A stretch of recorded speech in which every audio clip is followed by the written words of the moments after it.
Hi, and welcome to Run Tall with Tim, the YouTube channel that's dedicated to all runners everywhere. I'm Tim, and I upload new running videos every single week. If you're new to the channel, I try to get videos out on both Wednesday as well as Saturday mornings at 5 a.m. and at Standard Eastern Time here in the US. Also, if you want to try to save yourself a little time, I did create chapters. All you have to do is open a description and then click on the timestamp for the part of the video that you want to watch, and it's going to take you right there. Today, I'm taking a look at the Adidas Adizero Adios Pro after 50 miles. I had a couple of concerns when I first reviewed this shoe. Number one was how many miles we're going to be able to get on that outsole. It's a pretty thin, smooth layer that's protecting our Lightstrike Pro foam.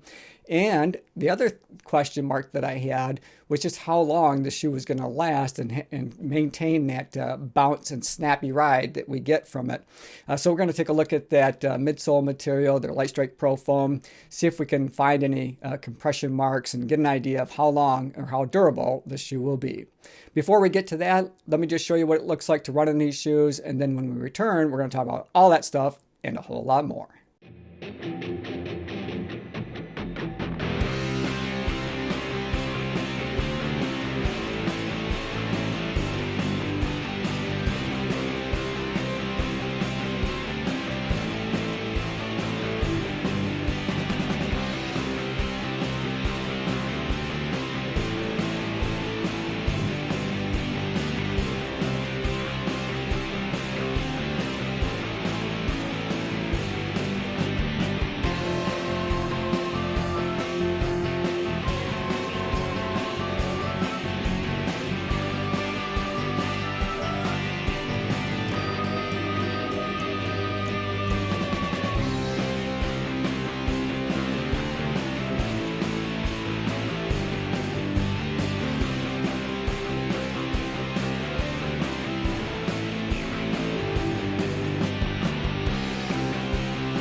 So gosh, I've had so much fun running these shoes the last 50 miles. I've had them out on a lot of different workouts, some speed work down at my local high school track, some just bombs around town, and they just feel terrific. They're just so much fun, so snappy to run in. I've really been enjoying them. Let's just talk about the cost first. You know, they're $200 US, and I think that is a pretty good buy. You know, it's $200. It's a lot of money. But when you compare it to its competitor, and the closest competitive shoe that's out there is Nike's Next Percent, they want $250 for those. I think you're getting, every bit as good a shoe here with the Adios Pro. I know that there's plenty of you that might disagree with that, and that's okay. Leave it in the comment section below and keep the conversation going. I always appreciate that too. One thing worth noting is that I went down a half size. Normally I wear a men's size 9, but I had ran in the Adizero Pro earlier this summer and found that it was just a tad bit big for me. And I thought that I could go down maybe a half a size, which is what I did here. So we're seeing a men's size 8.5. And that came in at 7.5 ounces on my scales, or 216 grams. Let's take a close look at the upper and talk about that cellular mesh material. And this is, if there was an award that I could give for the most breathable upper, I think that they would win this hands down this year.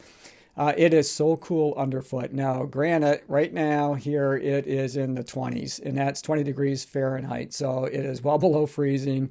The run I had on them today, it was pretty cool.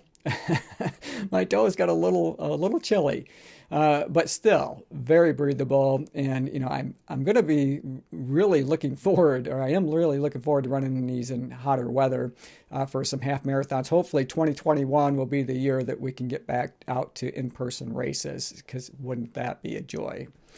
But as we look at that cellular mesh material after 50 miles, I don't see any signs of wear, and I can tell you that they just are really comfortable. I get a really good lockdown feeling across that midfoot. And as we look at that midfoot section of the shoe, we'll focus for now on the eyelet chain. And you can see that they've allowed for some customization here. They have the extra eyelets basically on one side of the shoe so that you can change up how you want to lace up your shoes and maybe get a more customized fit for you. I didn't fool around with that. I just went with a straight lace system, but that worked fine for me. And there's no signs of wear here at all. And with the tongue, this is the only area that I've really had issues with over the last 50 miles. It's just getting my foot inside the shoe, because that tongue wants to fold in on itself on the side that's semi-gusseted. And it takes me a while. I have to really loosen up the laces and kind of, flatten that tongue out. But eventually, once you get it in there and get it laced up, it's a very secure feeling underfoot. And I've appreciated that. There's really no stretch to that cellular mesh material, and it's been really comfortable, over the last 50 miles. It's got a little bit of padding around the heel collar and tab of the shoe, but this is where I do want to point something out to you as we look at the tab of the shoe.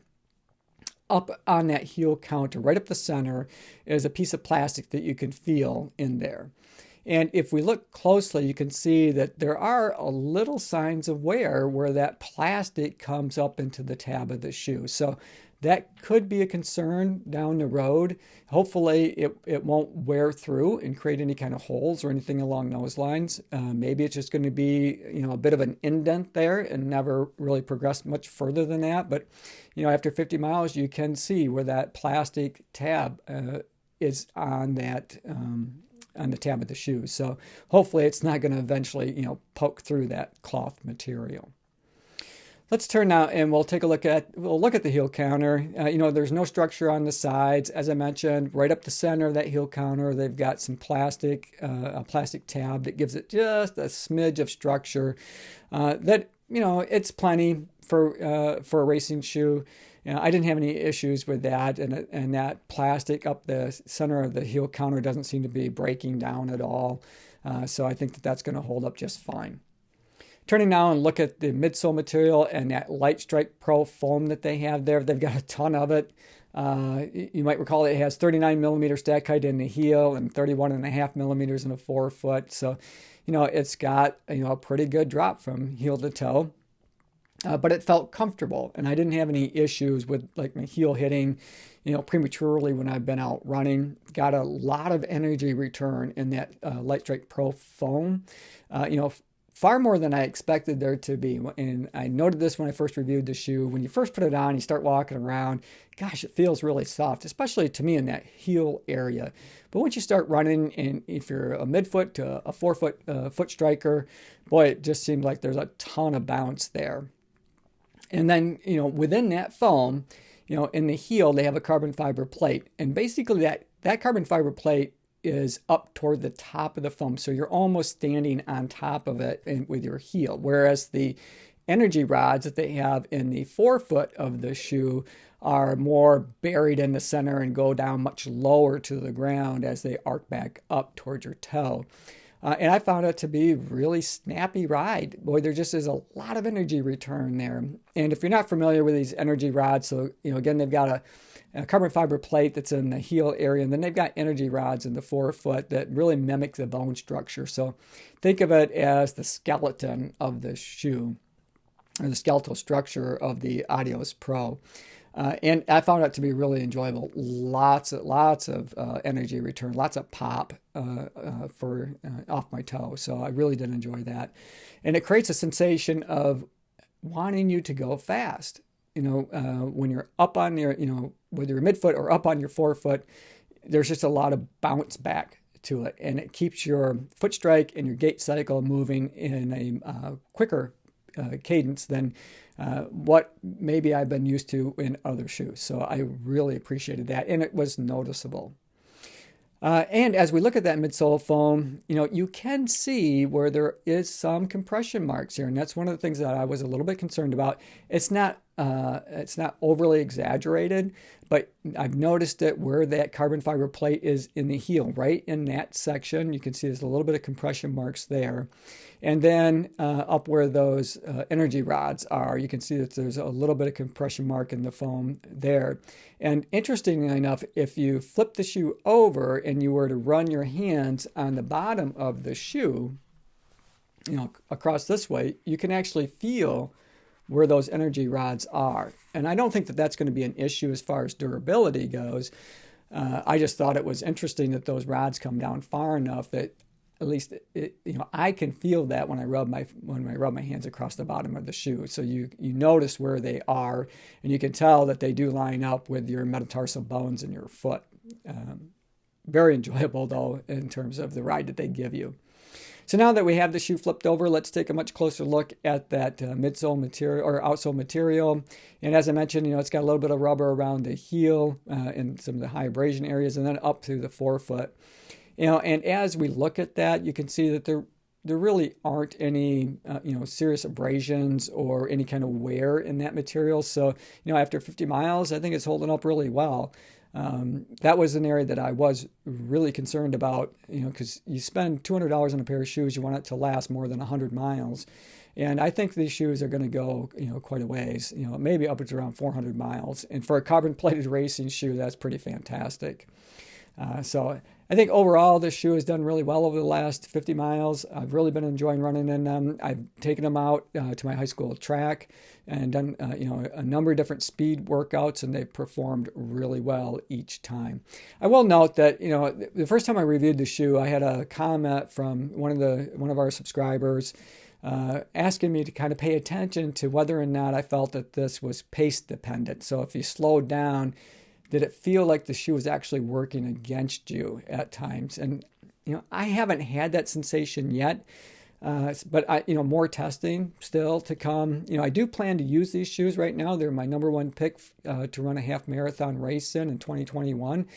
Unless there's another super shoe that comes along that knocks them off the pedestal. But right now, it's the Adios Pro that I'm looking forward to running in. So over time, maybe I'll get a better sense of whether I get that sensation or not.